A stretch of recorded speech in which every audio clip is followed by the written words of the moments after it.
নমস্কার বন্ধুরা, আমি রুমার রান্নাঘরে চলে এসেছি।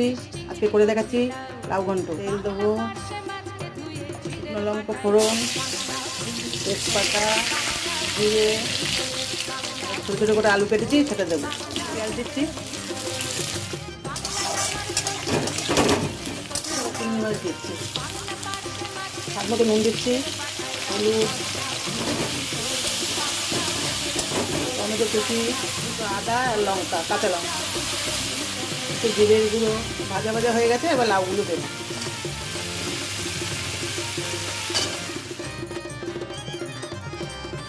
একটু চিনি দেবো, একটু ধনে পাতা দেবো।